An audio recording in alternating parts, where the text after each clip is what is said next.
What's your segue? Last one, perfect segue. There's two teams I wanted to hit on here, and we can kind of fit them both in because I think that it's kind of the same conversation. The question was, will all of Indiana's pieces fit offensively? And also, how long will it take Mark Pope to piece things together there? So I guess my question to you, I'll go to you first on this one, T.O.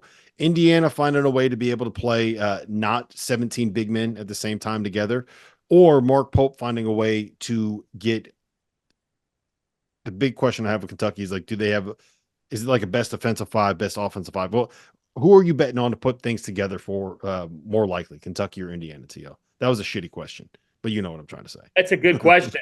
It's a good question. It's Asked just shittily it is what was I'm saying. worded poorly. It Yes. was worded poorly, but it Yeah. was a good question. I look, I'm a little bit more bullish. I think Miles Rice can shoot it better than what he shot last year. That shot's smooth. A lot of the shots that he took last year at Washington State were difficult. I think he's going to shoot better percentages. I like Kanan Carlisle. I think he's a good player. Mackenzie McTaco is going to be even better this year. I like their pieces, and I think Malik Reneau is as good as advertised. I'm considering making him preseason Big Ten Player of the Year. Considering, I'm still working on it. Considering, I think he's in that mix. I actually like Kentucky's pieces. And I like Kentucky's pieces along with Mark Pope's system. They're going to be able to play with pace. They're going to be fast. They're going to be able to shoot it. I think Andrew Carr is a guy that comes from Wake Forest that can step out and shoot the basketball. He's going to fit that perfectly. He's tougher than you think. And then Kirk Creesa and company, like Jackson Robinson's a good shooter. Those guys can get hot. And I like that they're older, they're better, they're bigger. And I just feel like Pope's going to find a way to get that figured out. I like both squads. I would say Indiana's more talented. I think Kentucky's pieces fit together a little bit better. Panther? Well, Indiana, who I believe is going to be a top 20 team, but what makes them that next level team is the big question that you just mentioned, and that is perimeter shooting, which has been the age-old question in the Mike Woodson era. But now is the time in Bloomington. Now is the time for all of this to come together. I think it will to some degree. But if I'm picking upside, I'm taking Mark Pope. And I'm taking Kentucky because of the depth. Because I feel like I got a lot to choose from with this team. I think that Jackson Robinson was already a star, but he was at BYU playing at 10 o'clock at night.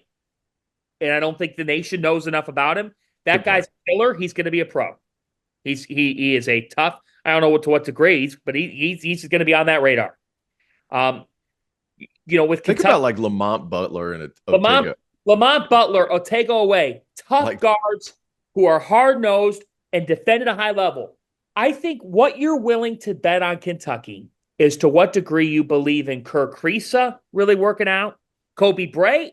Like Indiana, if they had Kobe Bray, I'd be saying Indiana.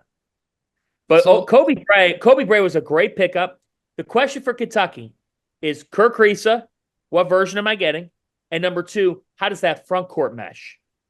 Yeah, look, I think if you're asking me which roster I would rather have, I think it's a different question than which team do I think the pieces will come together. I agree with that. I would rather have Indiana's roster right now. I think that their point guard situation is better. I think that Mackenzie Mtako is going to be the most talented kind of like big wing that we have. And I'm buying Oumar Ballo and Malik Reneau over the kind of like three-headed monster that Kentucky has inside. I think that Luke Goody is exactly the kind of role player you want. I think Kanan Carlisle is going to come in and be like this electric off the bench kind of a scorer, right? And Trey Galloway is just like a solid, been there for 38 years. You know what you're getting, like just a good player if he's going to be your fourth or fifth option.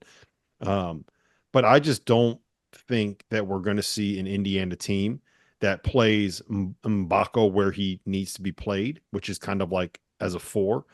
I think what we're going to see is Mbako, Malik Reneau, and Oumar Ballo all playing like 28 minutes together. And I just don't know how that works. So if you're asking me which one I think is going to work out better, my guess is that it's going to be Kentucky because I have more faith in Mark Pope being able to find a way to get creative with those pieces and make it all come together. But I will tell you this, Kentucky, Indiana, Louisville, Purdue, all of these teams being together is something where it's fun. And I think that we should find a way to be able to get, maybe that'll be the next Field of 68 showcase event, is to have all four of those teams playing an event together. But listen, guys, we've been here for way too long.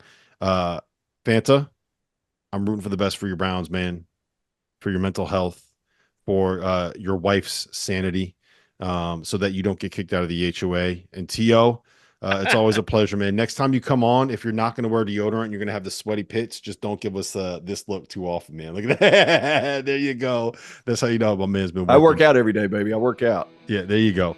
Always a pleasure, fellas. This has been the DTF podcast. We'll see you guys again next.